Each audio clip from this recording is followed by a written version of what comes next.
Galbūt susipykote ir dabar jis tyli. Nėra žinučių, nėra skambučių, jo nėra.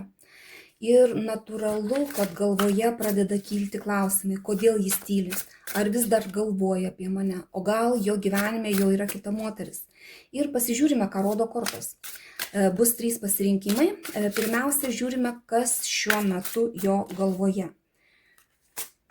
Pirmas variantas, kas šiuo metu jo galvoje. Antras variantas, kas šiuo metu jo galvoje. Trečias variantas. Intuityviai pasirinkite kažkurį tai vieną. Ir žiūrime, kas pasirinkote pirmąjį variantą, kas šiuo metu jo galvoje. Na, žiūrėkit, baimių daug. Žmogus tiesiog galvoja, pergyvena, liūdi, verkia. Čia tiesiog tokios emocijos, kada yra blogai. Gali prisigalvoti labai daug visko, kas buvo ir ko nebuvo, ne? Ir tiesiog pats save gali iš vidaus graužti. Galbūt dėl to, kad jūs susipykot, galbūt, kad ir yra ta tyla tarp jūsų, ne? Bet tiesiog žmogus tokioj situacijoje, kai jam yra blogai. Gerai, žiūrim toliau, kokie tikrieji jo jausmai jums. Ką jis iš tikrųjų jaučia jums, ar jaučia kažką tai. Na, žiūrėkit, vėl kardai. Jisai tarsi dabar sėdi pasirinkime ir nežino, kaip elgtis toliau. Gal dėl to ir baimės kažkokios yra. Ir jam galbūt reikia priimti kažkokį tai pasirinkimą, kažkokį tai kelią ir jisai nežino, kaip elgtis. Nes jam gal per mažai informacijos. Galbūt jisai nenori matyti kažkokios informacijos, kuri jam kišama yra, ne?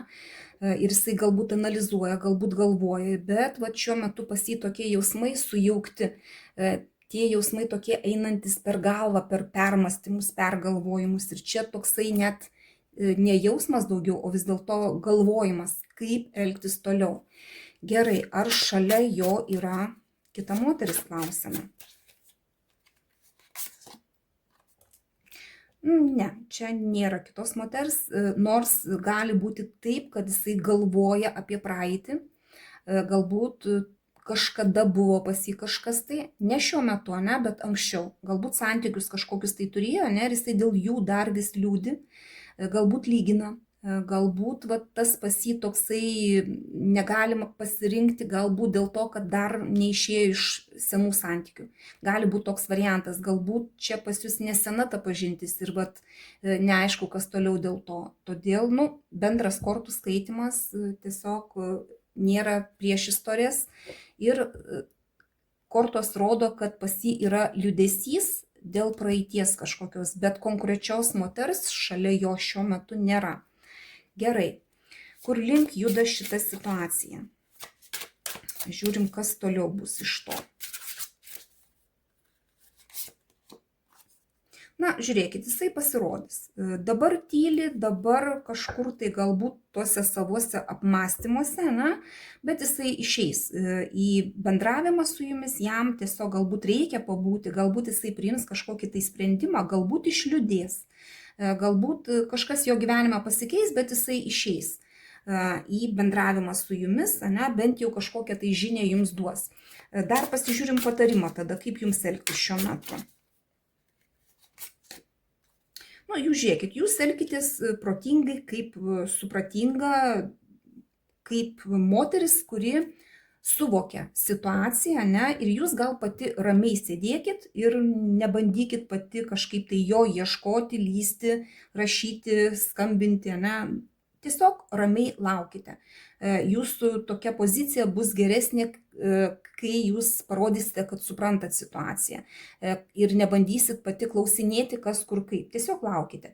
Čia tokia moteriška, motiniška pozicija. Ramiai išlaukite. Supratinga būkite, taip. Ir jeigu jisai kažką tai pats pasakos, tai gerai, bet pati nelyskite į jo dūšią.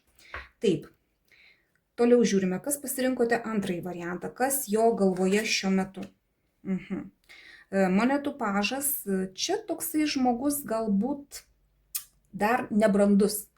Gal nori kažko tai naujo, kažką tai nori pradėti, jūs jam gal ir patinkate, bet šiuo metu jisai toksai kaip pats gal net nežino, ko nori iš tikrųjų.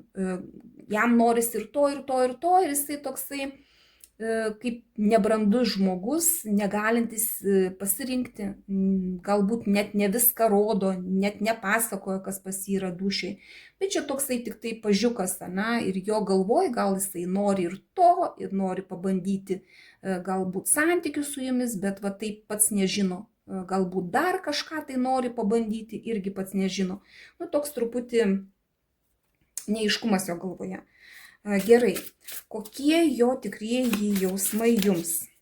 Ką jisai iš tikrųjų jums jaučia, ar jaučia? Nu, Saulės arkanas. Čia toksai vaikiškumas dar kartą išlenda pagal Saulės arkaną, kai žmogus pats jaučiasi labai svarbus, kad jisai vos ne tai, kad pasaulio bamba, o visa kita, kas aplinkui, tai turi šokinėti aplink jį.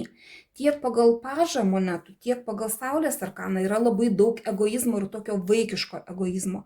Kai žmogus nori, kad aplink jį visi šokinėtų, kad būtų viskas pagal jį, kad būtų džiaugsmo daug, laimės daug, bet toksai adijalo tempimas ant savęs yra daugiau. Kai yra linksma, smagu, yra viskas gerai ir viskas tvarkoj. Susipyko dabar, jisai pats nosį užrietęs taikytis neis. Jisai tiesiog lauks, kad kažkas aplink jį patupinėtų. Ir čia toks vaikiškumas gali būti, toks infantilumas, kai žmogus elgiasi kaip vaikas. Noriu ir viskas, arba čia trept koją ir tegul būna taip ir nesvarbu kaip, jeigu ir bus kažkokios tai problemos, jisai tų problemų nespręs, ir jūsų santykiuose. Ir jisai bus su jumis tol, kol jam bus gerai. Jeigu tik tai tuose santykiuose atsiras kažkoks tai kažkokie negerumai, kažkokios tai situacijos, kurias reikės spręsti problemos, jisai jų nespręs. Jisai tiesiog eis iš tų santykių vaikiškai, elgsis ir eis ten, kur gerai, kur nėra jokių problemų, kur jam lengva ir kur iš jo niekas nieko nereikalauja. Tai, tokie pas jį jausmai šiuo metu. Gerai, ar šalia jo yra kita moteris?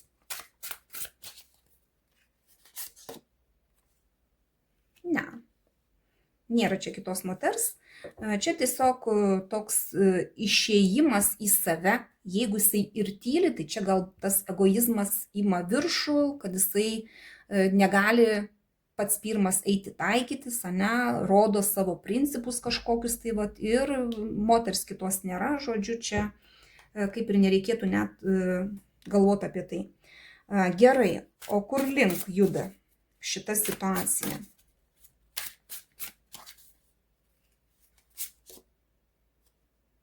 Na, žiūrėkit, vis tiek bus priimtas kažkoks tai sprendimas. Galbūt ta tyla užsitęs per ilgai, ir žmogus nusistatys kažkokį tai tikslą ir eis to tikslo link. Gerai, į kurią čia pusę jisai eis? Lazdų karalius. Jisai priims sprendimą.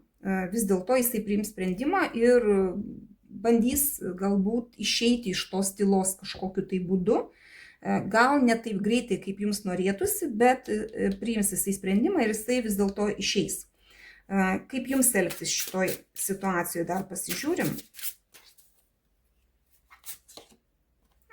Duoti jam šansą.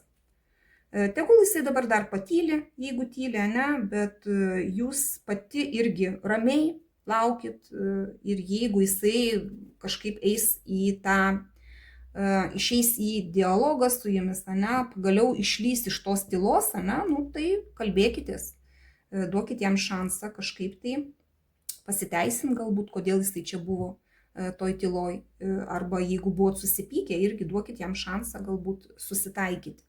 Gerai, kas pasirinkote trečiąjį variantą, žiūrime. Kas šiuo metu jo galvoje? Žmogus patenkintas tuo, kas pas jį dabar šiuo metu yra. Čia pagal šitą arkaną netgi gali būti taip, kad jisai sėdi ir švenčia kažką, tai arba užgėręs gali būti, gal dėl to ir tyli, kad, tarkim, užbaliavojo, tiesiog pagal šitą arkaną gali būti taip, bet iš kitos pusės gali būti taip, kad žmogui gerai taip, kaip yra, jisai mėgaujasi ir jam čia nėra jokių nei pergyvenimų, nei kažkokio tai liūdesio, jam gerai taip, kaip yra. Gerai, kokie jo tikrieji jausmai jums, ką jisai iš tikrųjų jaučia jums.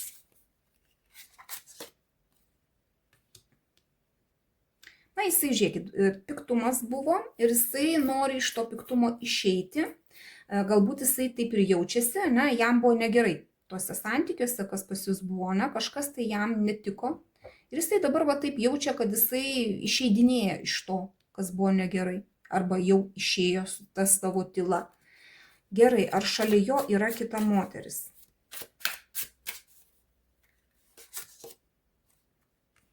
Yra kažkokia tai pabaiga, bet čia ne kita moteris, čia greičiausiai yra kažkokia pabaiga, galbūt net ir jūsų gali būti pabaiga kažkokia tai, kad pasibaigė, nes čia yra transformacija santykių. Ir jeigu mes klausome apie kitą moterį, tai čia greičiau yra toksai išėjimas iš dabartinės būsenos, kad atsirastų ta kita moteris, pas jį gyvenime turi pasikeisti kažkas tai užsibaigti, galbūt jisai turi užbaigti santykius su jumis, kad pradėtų pas jį gyvenime atsirasti kitos moteris. Šiuo metu kitos nėra. Gerai, ir kur link juda ši situacija tarp jūsų? Kur link ji juda?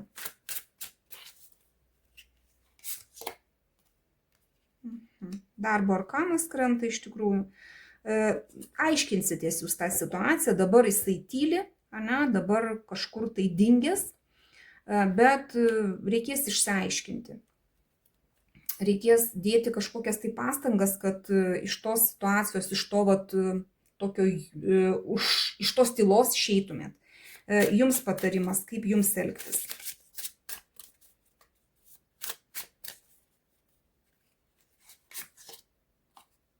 Na, jums reikia irgi nusimatyti savo tikslą kažkokį tai, ko jūs norite, ane, pasižiūrėti, kas jums yra svarbu, ar susitaikyti su šituo vyru, ar jums išsiskirti su juo, jeigu pas jį va čia taip neaišku kas, ane, tiesiog reikia pagalvoti, nusimatyti savo tikslą ir eiti mažais žingsneliais to tikslo link.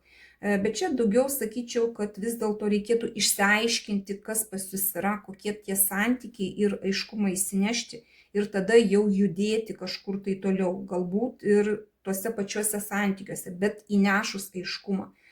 Kodėl jisai čia tyli, kodėl čia ta tyla buvo, bent jau turėtumėt išsiaiškinti. Tai va, šį kartą tiek. Tikiuosi, ši žinutė padėjo geriau suprasti situaciją ir šiek tiek aiškiau pamatyti, kas gali vykti jo gyvenime dabar. Atminkite, kad taro rodo energijas šiuo metu ir viskas gali keistis priklausomai nuo žmonių veiksmų. Jei ši žinutė rezonavo, parašykite, kiek tai atitiko jūsų istoriją. Man įdomu matyti, kaip kortų žinutė atspindi realias situacijas. Dėkui, kad buvote kartu, apkabinu ir sėkmės visiems.